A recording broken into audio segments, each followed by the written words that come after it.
Hello and welcome to the Kentik video series. In this video, we will discuss the basics of flow data and explain how Kentik takes flow data sent by your devices and then enhances it to create flow records that are stored by Kentik that are easy to extract specific information from. This is the foundation upon which all of the tools within the Kentik platform are built in order to provide value for your organization's specific needs. In this video, we will cover a flow analytics primer and also show you how Kentik enhances flow data information that is sent by your devices. When we think about traffic flow, it is important to remember that traffic flows are unidirectional in nature. For example, when you are at your computer and want to browse to a website, your computer sends the request for the website to a server. The server then responds by sending the requested information back to your computer. This is a very high-level view, but each of the directions from host to server and then from the server to the host are considered two separate flows. As the traffic containing the requests and replies between the host and server move back and forth, they traverse routers within your network. On these routers, you will configure different interfaces to sample these traffic flows, and we refer to the points where traffic flows are sampled as observation points. Typically, traffic is sampled on the ingress or inbound traffic at these observation points. As an example, you can see here how a three-way TCP handshake creates two sets of flows as the different TCP flags are sent between a host and server.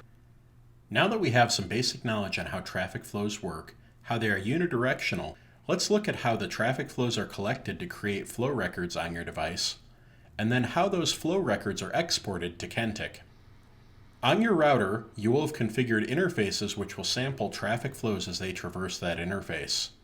As traffic flows are unidirectional in nature, so too is how you can configure this sampling, as we can either sample traffic as it flows into an interface or inbound flow sampling, or we can sample traffic as it flows out of or egresses the interface through outbound flow sampling.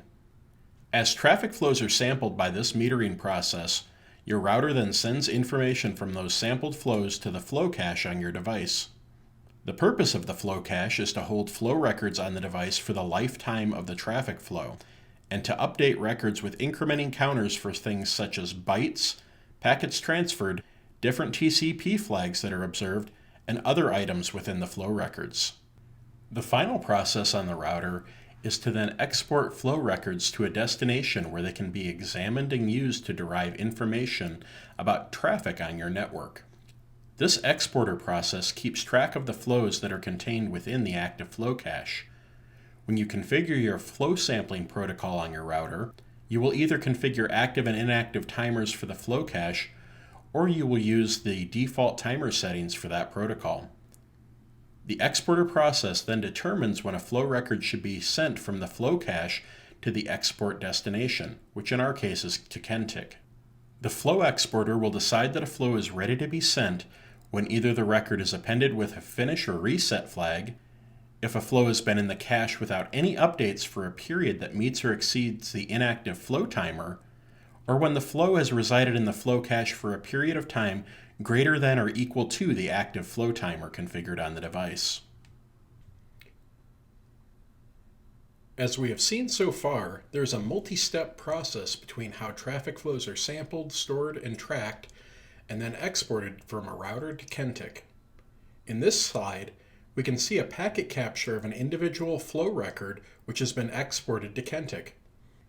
Depending on the exact flow protocol that you are using on your device, this packet may differ slightly, but overall, the basic fields contained in all flow records will follow a similar format.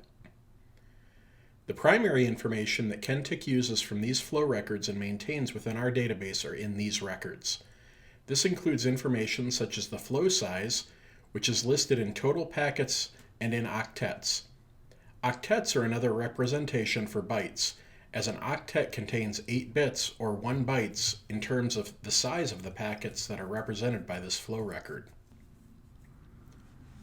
The source and destination IP address and source and destination ports are the IP address and port numbers specific to this flow record as recorded at the interface or observation point from which they were sampled. The flow duration is the total duration of the flow along with the start time and the end time of the flow sampling. This information, along with the total packets and octets within the flow record, can be used to calculate the packets per second or bits per second traffic rates of the flow itself. There is also an input and interface number contained within the flow record. This is equivalent to the SNMP interface index ID that is maintained on the device. It indicates what the input or inbound interface ID and the output or outbound interface ID are of the traffic flow, determined by the routing table on the device, and displays them within the flow record. The flow record will also contain BGP information such as the source and destination AS number and BGP next hop IP information if a device has a BGP table which contains this information, and then add it to the flow record. The protocol field will indicate the IP protocol of the flow, such as TCP, UDP, or ICMP. If the protocol of the flow is TCP, then TCP flags contained within the flow record will also be indicated by the TCP flags within the flow. As this flow data is exported from your device to Kentik, it arrives and is further enhanced in order to add more information to the flow before it is stored within Kentik's database. If your device has established a BGP peering session with Kentik, we are able to take the BGP tables you send us and add new dimensions to the flow records sent from your devices. This is done by correlating information within the flow data to information contained within the BGP table sent from your router to add new dimensions to the flow records as they are taken into Kentik so that those dimensions can then be queried by the tools within Kentik. AS path information for both the source and destination of the flow data is added to the flow record through this process, along with the BGP next hop, second hop, and third hop information.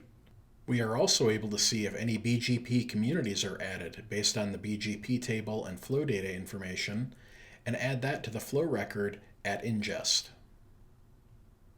Kentik also has what is known as BGP ultimate exit classifications, which are added to the flow records and are based on the device and interface configurations, and also on network and interface classification settings to add information to the flow records to tell us what the ultimate exit interface, device, site, connection type, network boundary, and provider are for that flow record.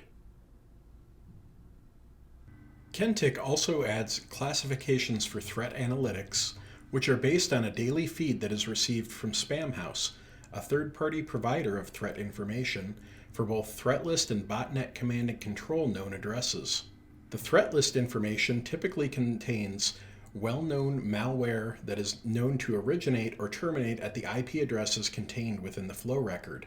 Botnet command and control classification designates IPs that are known to be possible botnet command and control locations for botnet type attacks.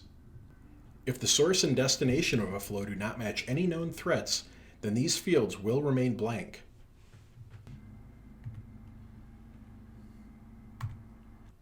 Kentik also maintains a GeoIP database which contains a daily feed that we receive from a third-party GeoIP database company. The IP information within the flow data is compared to this database to provide additional classifications for the country, region, and city specific to the IP addresses contained within the source and destination of the flow record. Another product that Kentik offers is known as Kprobe, which can be set up to run on your DNS servers and allows for Kentik to add CDN-specific information based on the dynamic DNS records for CDN clusters, and then correlate this to add CDN-specific information to the flow records as well.